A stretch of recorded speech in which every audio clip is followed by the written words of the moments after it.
Hello folks, Purview.com here with you once again.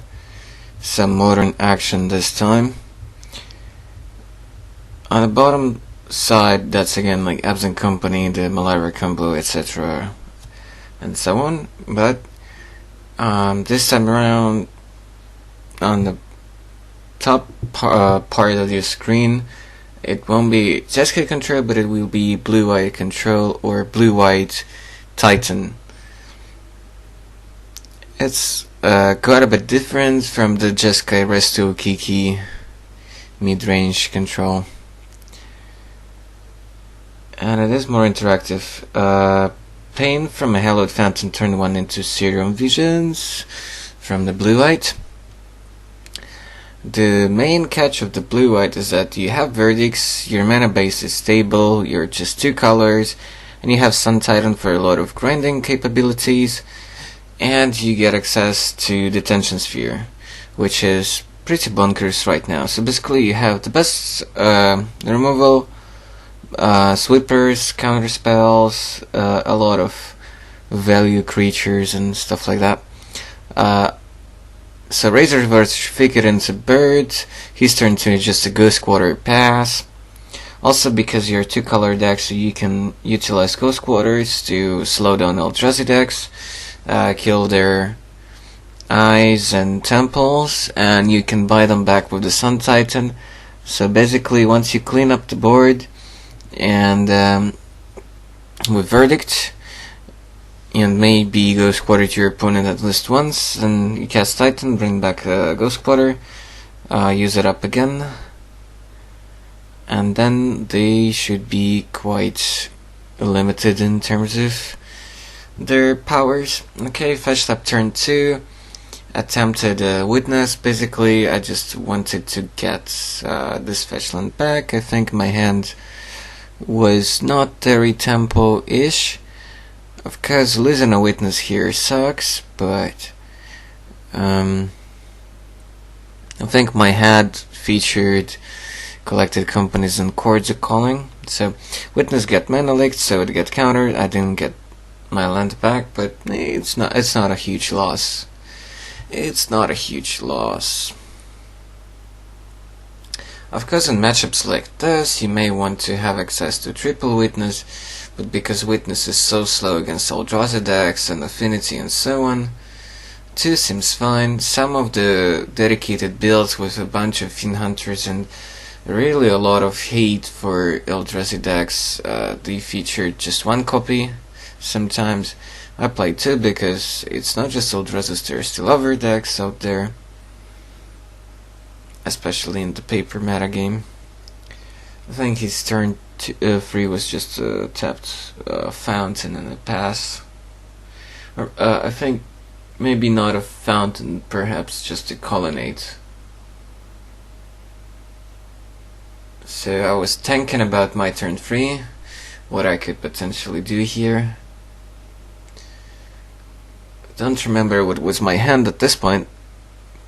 Okay, attempted Malaria. I do remember that I had another land in hand. Okay, Malaria resolved, Viscersi resolved, and then tapped Overgrown Tomb.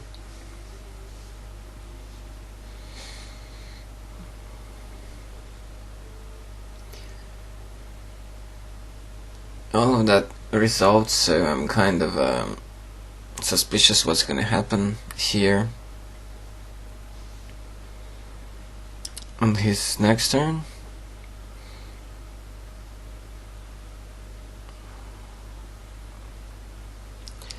Yeah, so he was thinking what to do up next. The deck does have a lot of decisions to make a lot of the time in many turns.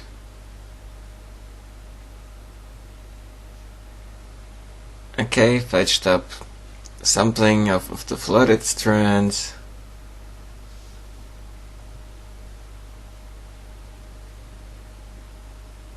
Fetched up a plains.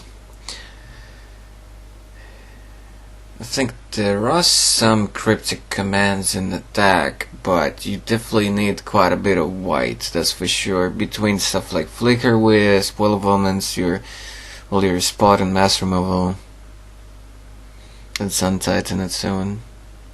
Don't really need triple white, but sometimes you may want to have access to that in the mid game even, and of course in the late game for sure.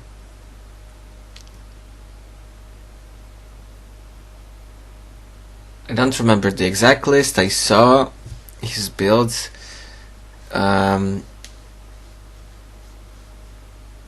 If Mystigate is not there, I think at least one copy should be there. That's the blue-white filter lands.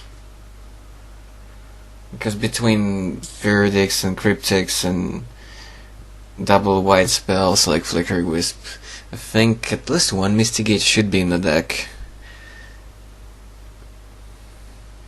The Jeskai Kiki deck definitely had to play red-white filter because of Kiki-Jiki, and perhaps also the blue-red one as well. Okay, Supreme Verdict comes down. I get to scry a few times. First one goes to the bottom, check up the second one, and that stays on top. Yeah, he cleaned up my board, which contained already 2 of the free combo PCs. Gaoni Township, and then using the opportunity while he stepped out to cast a company. Of course that plays into Verdict or D-Sphere or some other spot removal and stuff like that, but at least it will resolve for sure. Because something like a Snapcaster into Mana Lake is a very possible thing, and I would rather make him tap out on his turn to try to deal with my stuff. Anafenza coming down for sure. So I was pondering here about the second target.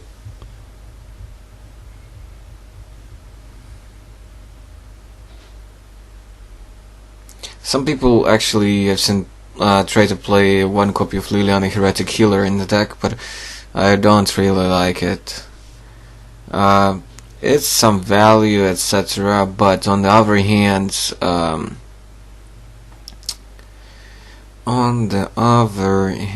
it doesn't bring back an Offensive or Milara, and that's the key thing to me. If it would, then I would definitely play the card, but right now, not so sure. It does a bit of work against Eldrazi. It gives you a lot of like grinding capacity, but still it's not amazing. So the second creature that came down from company here was the Wilfrids. Basically blocks some of his stuff and gives me some mana, like double mana for chords. On his turn he goes for a D-Sphere. I bet the target was an offensive, but we'll see it in a bit. What was the actual target? I don't know. I was pondering here, perhaps calculating that can I do anything with the court? I cannot. Unoffensive goes away. Too sad that I didn't have a seer in play, or couldn't actually court for seer. I was 1 green short of doing that. Checking my bean. Here, court the calling for second witness, bringing back a company is actually a fine value play. He only has 1 money untapped. That could mean like Path to Exile or Spell Snare, none of which matter really here. So minus counter on the wall, tap it for Convoke, so court for 6, get a witness, I guess. We can't quite see just yet. Yeah, that's witness, and yeah, and get back company. So trying to slowly grind him out with a lot of value.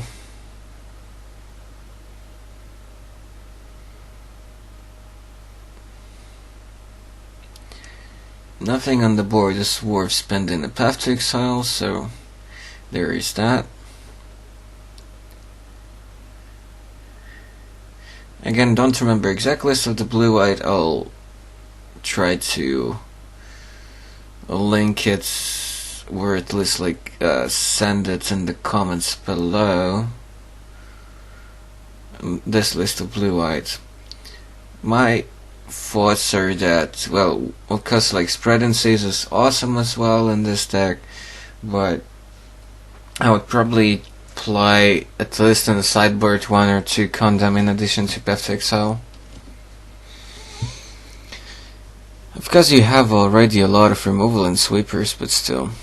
Okay, so Spread and Seize locked down one of my lands. Not big surprise that it's Gaoni Township, removing me this free pressure engine, and then he cast a Wall of Fruits to cycle. He should have actually kept Hallowed Fountain untapped there just to represent the Path to Exile slash Spell Snare. He kept just an island untapped here. Yeah, opponent here is just one of my teammates. So normally I do the playtests with teammates. Sometimes it's some of the other close friends. And yes, indeed, this is again over Skype, which I think is a great underused tool for playtesting with paper decks. It just feels much better than Cockatrice, and decks like Abzan Company are just hideous to pilot online with the Modo client. Yeah, I know I said it before, but I'm not gonna even try to play a deck like Abzan Company online. Here comes a Gideon. He's not gonna tap for it just yet. I suppose I passed the turn without a play here, representing Corridor Company.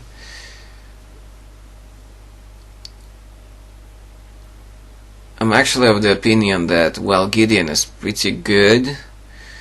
Basically buys you a turn for sure. Okay, there were some manipulations with light to make it brighter, but thanks to YouTube channel editing tools, I can always fix the lights and make it less dark than it originally was. So yeah, I do like Gideon as a card, but I like Elspeth on this deck much more. I mean, the 6-mana one kills all the Eldrazi's or give you a bunch of tokens to chomp with. And it's just a good win condition as well. The problem is once you animate Gideon and try to attack with it, it can be pathed. So that works. Condemn, I think, also works. So overall, I like the 6-mana Elspeth much more. I think it's gonna be really hard to find room for both in blue-white, but perhaps you can somehow squeeze them both into your main deck. They're both pretty great. Gideon doubles up as a removal win condition slash fog, at least for a turn, and against some non-Eldrazi decks, against decks like mine, if I don't have a good way to counteract Gideon, it forces my creatures to attack into it, and then if he has something like Restoration Angel in play, then he can kind of eat some of my guys this way. Okay, end the turn Company, which resolved, and it was a pretty good flip. I flipped into 2 Kitchen Finks. Gideon was definitely plus, so I'm forced to attack into it this turn. Okay, but this is still end of turn, so after Company, I'm gonna court for 1 into Viserys here. So I'm just 1 combo piece short. I suppose that's an unfortunate set of events for him. I mean, for my opponent here. Just one combo piece short for infinite life, which his deck cannot really beat.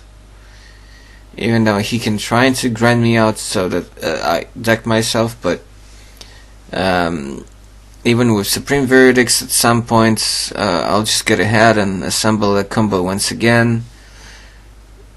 This time with Red Cap, and because his deck actually draws more cards than mine, even though I have the companies.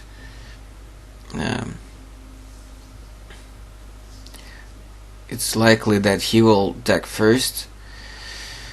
Okay, company on my main phase didn't snatch a third combo piece, but it nats a Fin Hunter and a bird. And while I can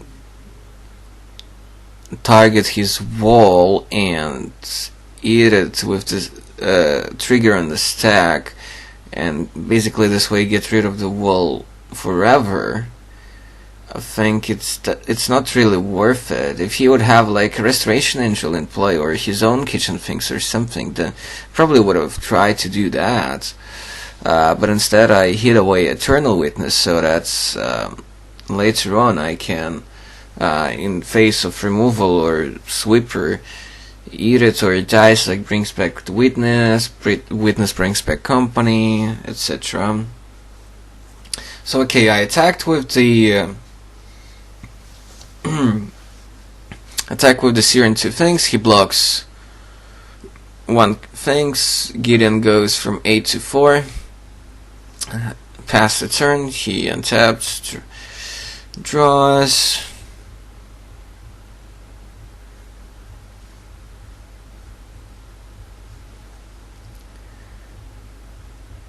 Paths away something.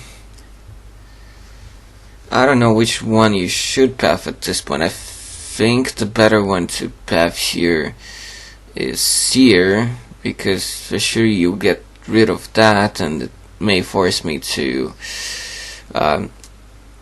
hit something in response. But I think he'd target Fin Hunter. So perhaps a Verdict is coming up, but then I'll have 2 things still back. So this is kind of weird. I believe I bought back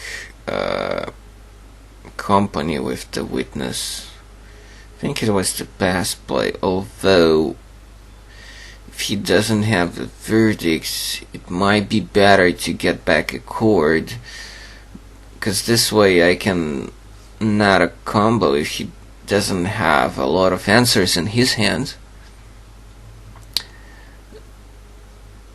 So yeah, I got back Company, as you can see, back to my hand. Now I'm just scrying for the Seer. Of course, this is not the way how I think I'm supposed to resolve all those things. But because it's a friendly game, we know each other, etc. So we're shortcutting and trying to save up time so that our match doesn't take forever. And I'm not really a huge fan of making a bunch of cuts in the versus match kind of videos, so I like to keep the integrity up, because sometimes it may be hard to follow what was going on and why this happened and why that happened and what led to that.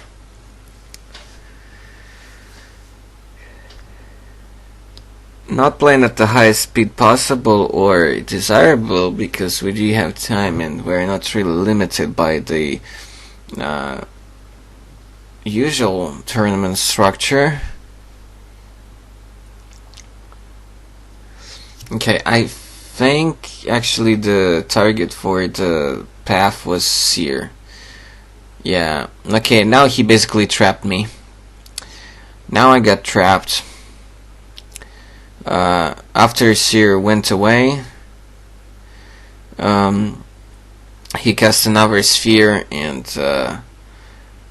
exile the kitchen things. I still don't feel like playing Pride Mage main deck. Still don't feel like that.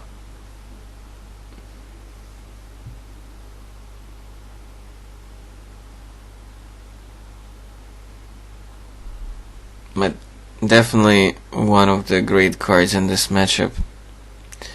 Alongside spread abrupt decays and such. Okay, casting Milara from hand, I think. Still have mana for company. He has 2 mana up. He could have a counter spell here. Gideon was plus, so that's a prop, but he only has the wall for blockers, so that's a thing. Okay, casting company main deck here. I suppose this is something I shouldn't be doing. And this company flipped only a couple mana dorks, so nothing crazy. Nothing crazy. I think Witness was supposed to attack here to get in, but whatever. It only becomes a 3-2 from the Noble, so cannot get past the wall.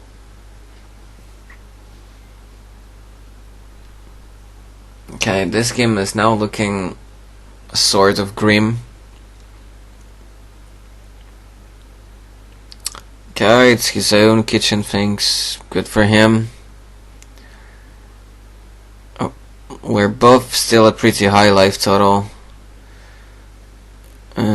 It's proxy, I don't remember exactly what. Oh yeah, it was the second kitchen things.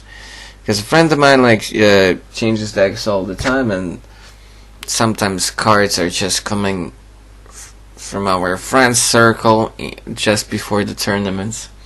Because a lot of us live in the different cities, and modern cards are damn expensive. So you don't want to buy everything yourself, especially if you have a big team. But it's kind of fragmented all over the place, so nothing like a locker or wardrobe cardboard cell in a store to keep all that up.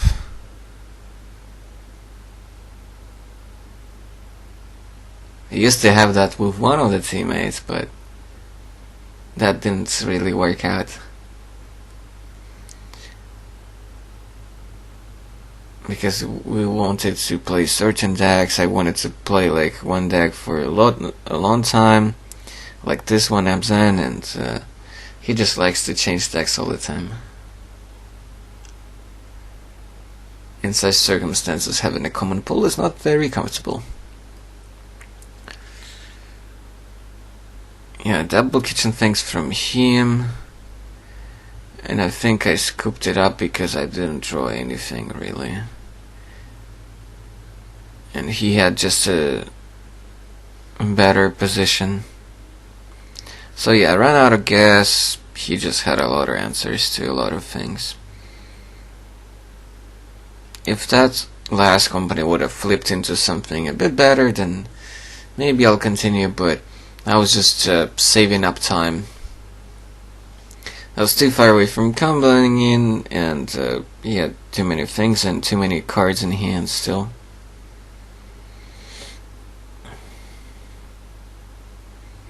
Okay, sideboard in time. What's different from the previous matches is the addition of Dauntless Escort. That's the 3 mana for 3 guy sacrifice, give your guys indestructible until end of turn. It's something that I'm gonna be playing instead of a Burnt on Force Tender, because not only it covers Kozilek's return unlike Force Tender, it covers all the verdicts, damnations, and stuff like that, and it still helps against angers and pyroclasms and all that stuff. And unlike something like Force Center that only acts in the face of like red damage spells, Escort is actually okay in just in creature combats. For example, if your guys are smaller than theirs, and with this small sacrifice, you can keep your whole team just chum block. A lot of the guys make them indestructible, and the chum block becomes actually just a fog. And cording out this guy you're flipping from company could be a huge swing. Opponent could go into Alpha Strike, forcing you to actually block and sacrifice a lot of your guys, but it could get tricky. It's not a cheap creature to cord out, but it's because it's 3 mana, it's still flippable off company. So I really like it.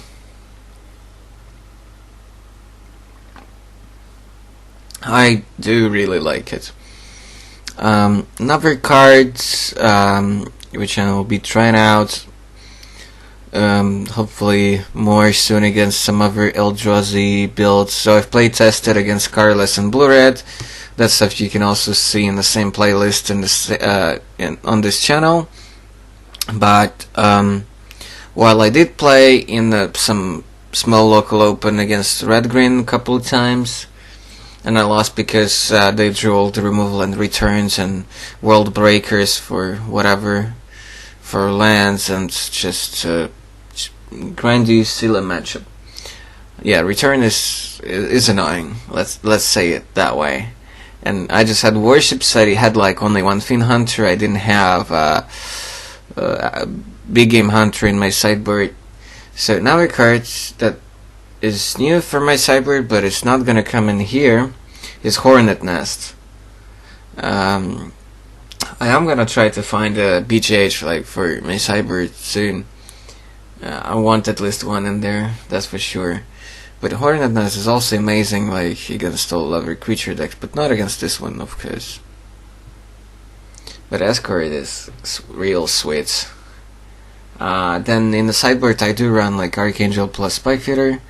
I don't think you need it main deck, but it's nice to replace some of the clunky cards that you think are not amazing in some matchup, and replace them with a secondary combo that plays around all the sideboard at great heat, like Rest in Peace from Blue White Eldrazi from this deck, Scavenge News, and from some other decks. Really not yet sure about Linvala. Not super sure about Necessity of Sin Collectors. They're really nice, and matchups like this as well, of course. I haven't really followed like the last few days the metagame on the Magic Online, but Detroit is not there yet. It's like few days till that still.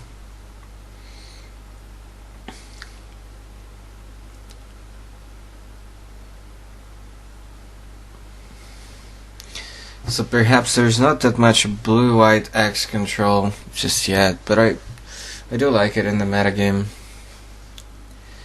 I've seen people at the store where I normally play all the premier events, people play some Esper control decks, but I don't know, like getting something like Doom Blades, 2 mana removal for Eldrazi at instant speed is kinda nice. But your mana base is worse, and I don't know what you exactly get from black that blue-white control builds are really missing. Like some discard spells, sure. So perhaps Asper could be better against some combo decks because of Fought Seizes and Inquisitions and things like that. Could be that.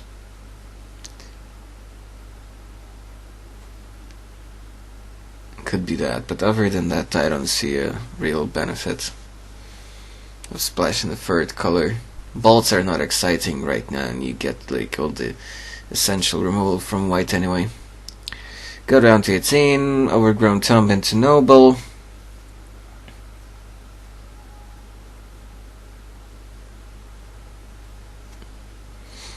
A loaded delta pass.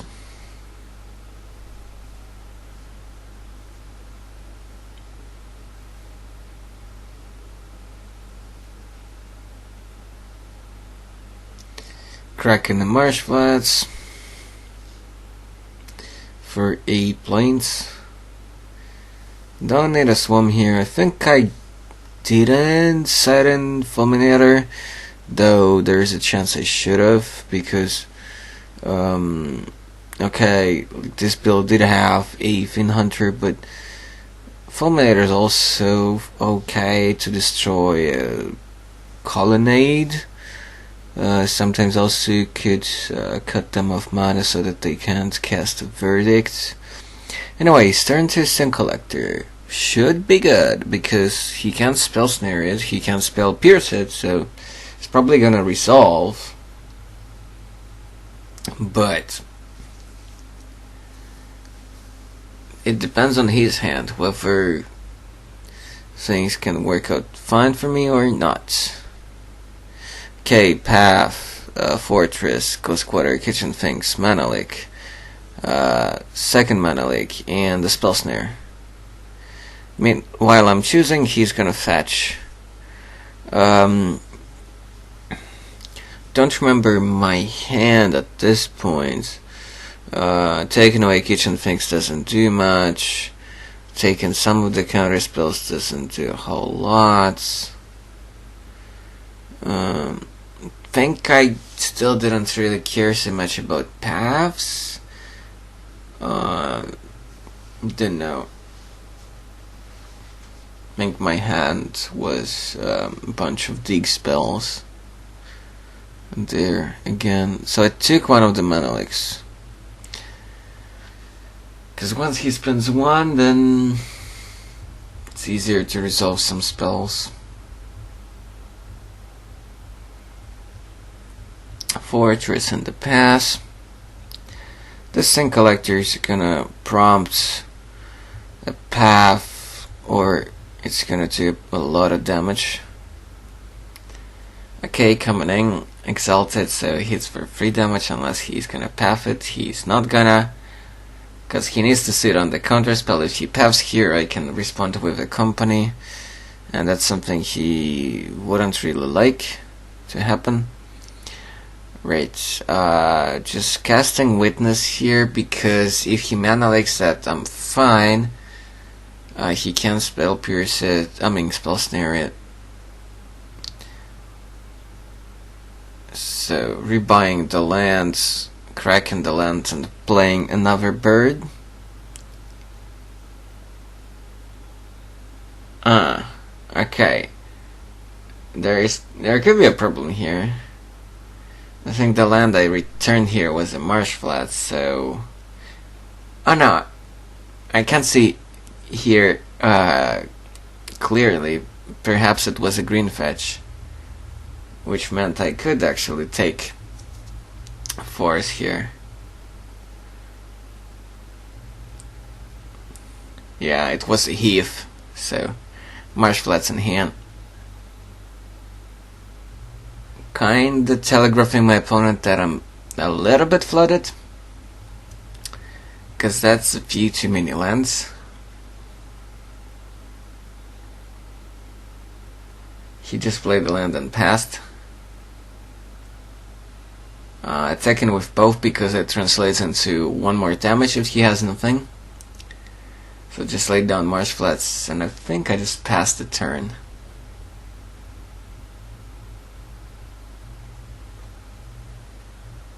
He's cracking the fetch on the turn.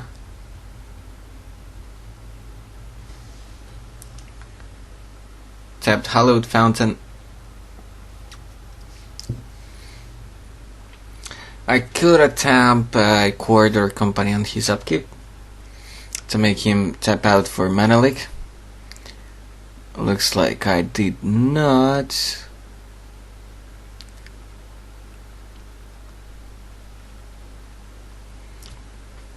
Verdict wouldn't be great here, but I think I had a company here. Okay, he found a 4th land, that's a colonnade. I think he just passed. Crack to fetch on his turn, in his hand. Think I'm gonna attempt company here. That's my bet. I think that's what I'm gonna do.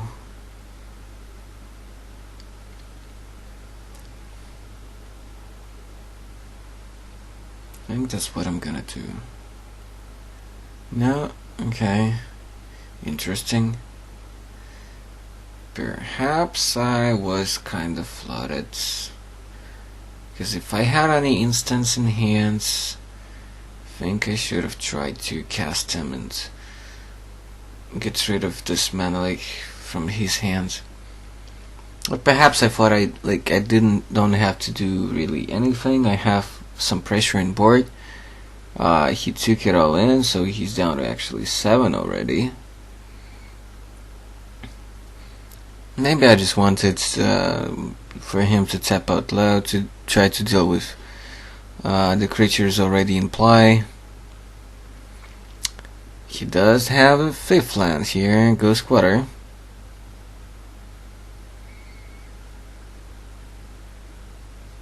It might be a verdict coming up.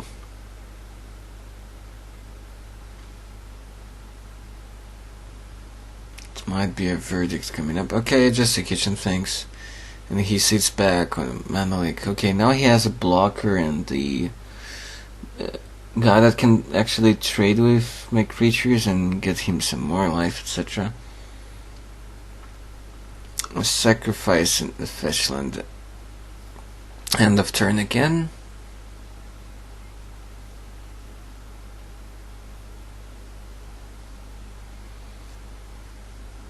He's at 9, I'm at 14.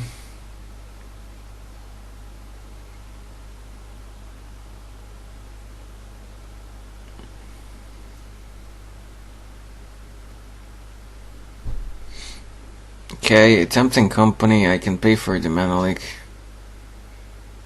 So it resolves. I get to look at top 6.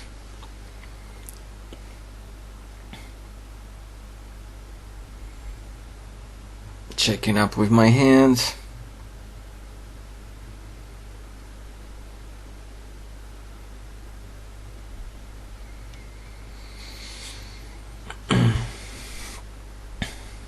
Now I actually put the second Fin Hunter into my deck.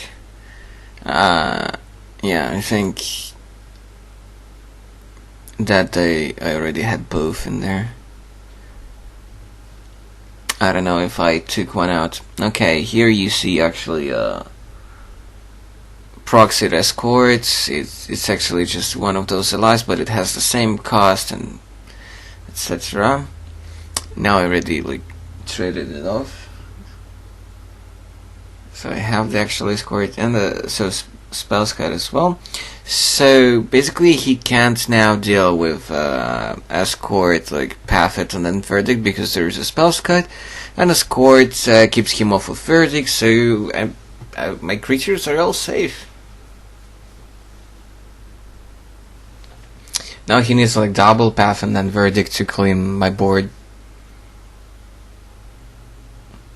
which is a lot to ask, to be fair. It is really a lot to ask.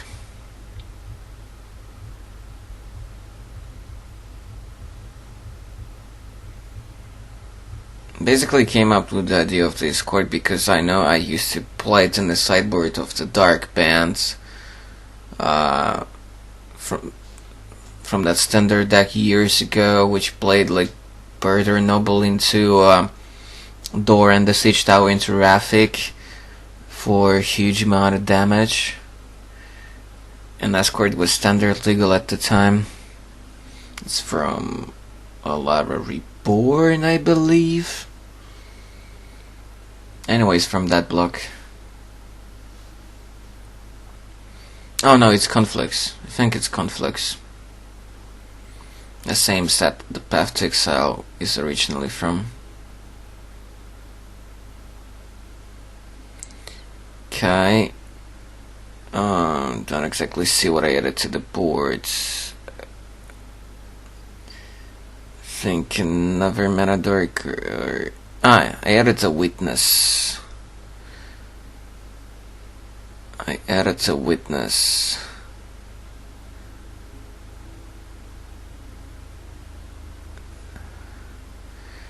Then attacked with the bird for 1, I believe, or 2.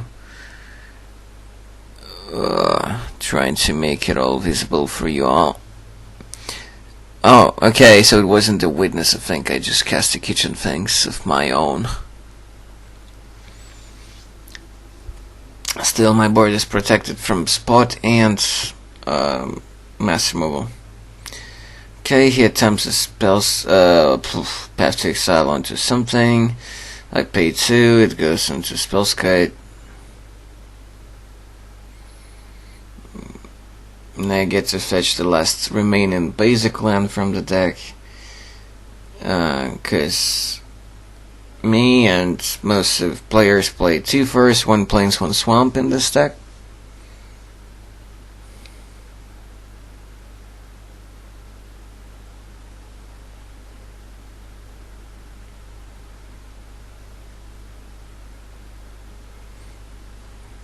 Another land for him. I don't have a combo yet, and he's not exactly dead yet, but it's very close. He's very close to dying here. I have a massive board. You can't really use a sweeper here unless he has another path. Then I cast a voice to kind of tease him around and make it so that if he has any responses here in my turn, it's nothing crazy. So voice resolves, which I don't think it should have, because he had a spell snare in hand.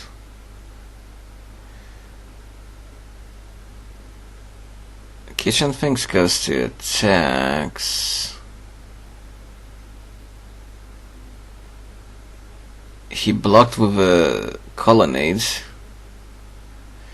My things bounced back. And I think he's kind of trapped here between random creatures, voice, and the escort. He does have this in our colonnade, but he's at 7. Voices came out of the sideboard as well. Just a couple. As much as I like this card and most of the non-combo matchups, I couldn't find space for the third one, and I could have sliced it in main deck. Instead, I played 2 Path to Exile's main deck. Then I think I've put a Scourging News into main. And then this other slot where voices used to be, I used that to put a second Fiend Hunter. One of the props of the Woo's main deck is also that it stops return from triggering once it's already in the bin. And also because, like, yeah, it can go big and it's useful in Mirror and some other matchups. Like, I didn't want to, like, put the... Yeah, he really scoops it up here. Nothing much he can do from this position. So we all go on to game 3. 1-1. The deciding game. So yeah, back to my point. I don't really want to just keep one voice main deck. Thanks, Scourginus is a much better kind of like bullet to keep as a one-off in the main deck. And I really wanted like the second Fiend Hunter for main deck. Some builds like go as far as up to 4 copies of it main deck, cutting on some utilities and some value creatures and some bullets. I've seen lists running like Pontiff and Quasali main deck, and I just don't like it. As much as you think like this is a toolbox deck, which normally might be true if the metagame would actually be diverse, but right now it's not really diverse. there is the Boogeyman, which is consisting of several flavors, but it's like this essentially the same Boogeyman, and there's a lot of it. And there's a lot of decks that like where Pontiff does matter, but Pontiff doesn't really matter so much against some versions of Eldrazi. Against some, it's actually good. Okay, meanwhile in the third game, like, he just had a couple lands, and I started off with a Visceraseer turn 1 into a Wall of Roots. So, off of Godless Shrine plus Razor Edge Thicket. Both at 18 yet. Island and just a pass from him. Again attacking with the Seer. I think simply because I bored in like the second combo to play around Rest in Peace and stuff, I think I only kept one with Visceraseer in the whole deck and took out both Meliras and I don't know, maybe even one Kitchen Finks? Because he does have a lot of stuff that actually exiles. It's good against Supreme Verdict, but there is that. It doesn't go through the walls that well, and there's Detention Sphere and Path to Exile and so on. So, and because there are only like one Seer left and two on offense, cutting off one Kitchen Finks is okay. He doesn't have any removal just yet, it seems, or he doesn't want to play it. I'm really starting to guess like what the hell he does have in his hand if like he's allowing all of this to happen. Well, Gideon is a nice pickup on 5, but it's not like that amazing. If I have like end of turn like Company or Record for like a solid 2-drop, then this Gideon is not really amazing and might die straight ahead. But I guess like he really needs to buy himself some time.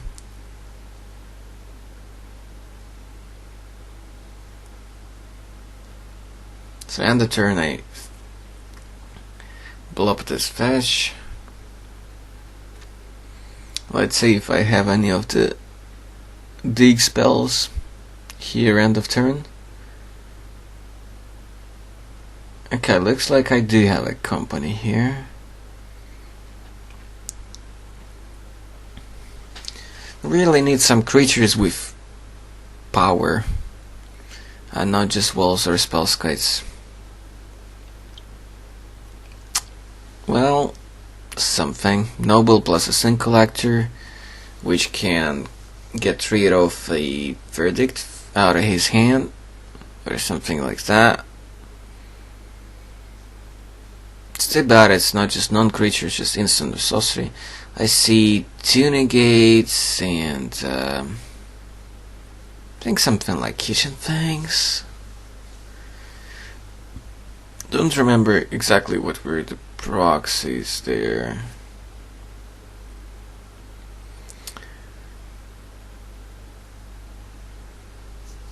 Because they're really kind of bad, but luckily there are not that many of them. And this matchup is quite interesting, so I don't feel super bad about these proxies. Okay, him flashing out stuff is not gonna really help you.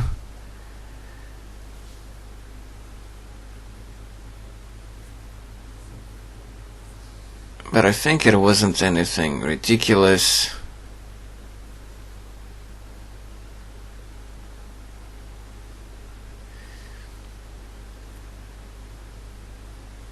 So I did take out something. Not sure exactly what. Negate obviously doesn't really matter here. It was really dangerous for him to tap out here for Gideon. I feel like he could have waited on that. It was way too dangerous. It like allowing me to resolve like companies and courts and play more creatures and to add to the board. because he wouldn't really take damage because I would be forced to attack Gideon, but it was so likely that Gideon would fall down here if I would hit like some power among the top 6 and then add up more creatures, maybe like an offenses to spread more counters and pump my guys, or like draw like a Gavany Township or something.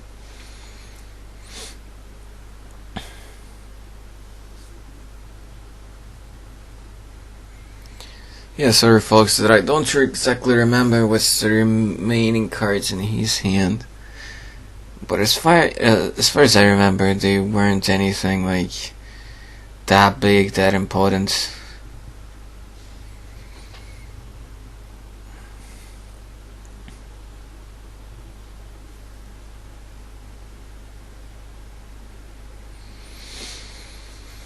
Okay, so on my own turn, I had a few options what to do. Gideon here is at 8, I believe. I have 6 power on board. That's not quite enough. And it seems like I can't really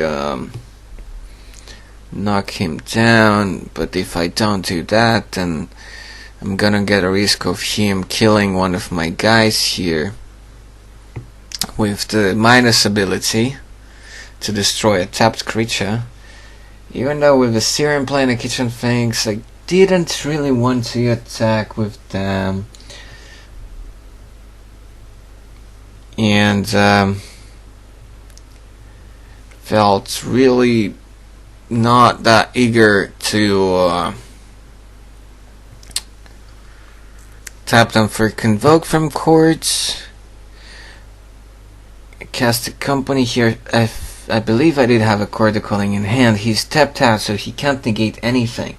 So the door for me is open to just Chord for an offense and get infinite life and etc. But I wouldn't be winning this turn necessarily.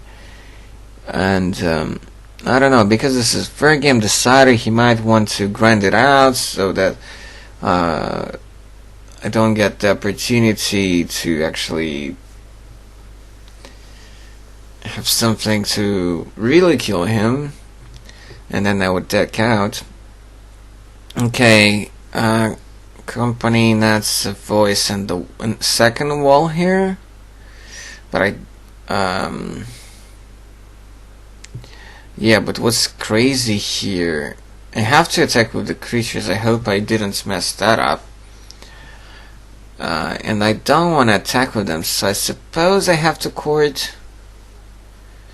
He would be very shocked to see what's gonna come up next.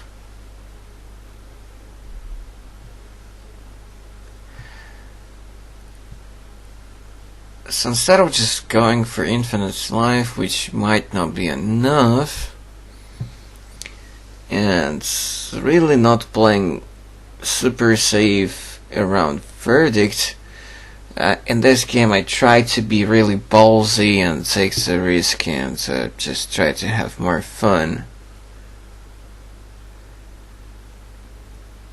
Oh, why did I do it this way? Maybe just to knock Gideon to a really low point. Okay, Chord for free.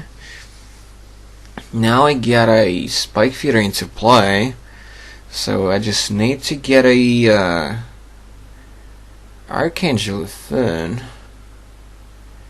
I think I actually may have had another card calling already in hand.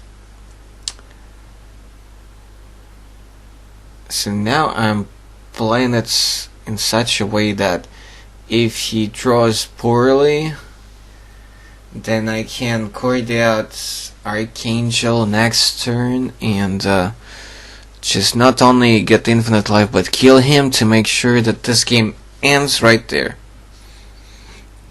and not goes for a huge amount of time more. Okay, Gideon down to 2. He still can destroy something like, let's say, Viserys here. but I don't think it's gonna be that productive. He's a bit choked on mana. Cast a Wall of Almonds just to block, to save up some life and maybe get a Detention Sphere or something.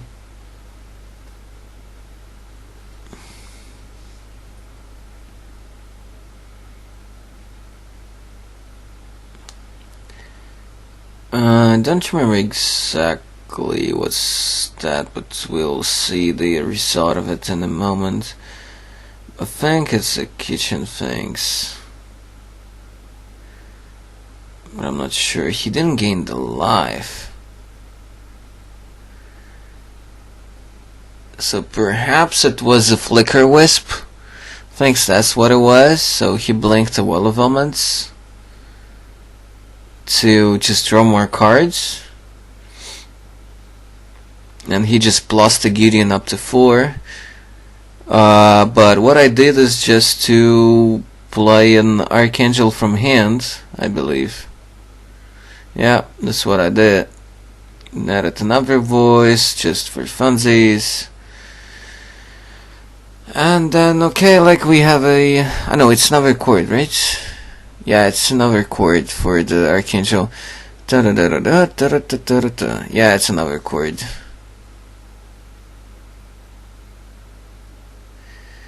And he has 2 blockers or something.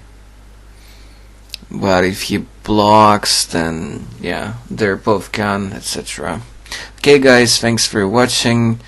Don't forget to subscribe. I hope you're not gonna regret that I tried to do it defensive way at the end of the match here. I think Blue-Eye Control is good. I think this deck is good, and Rescourt is good. So see you next time. Goodbye, folks.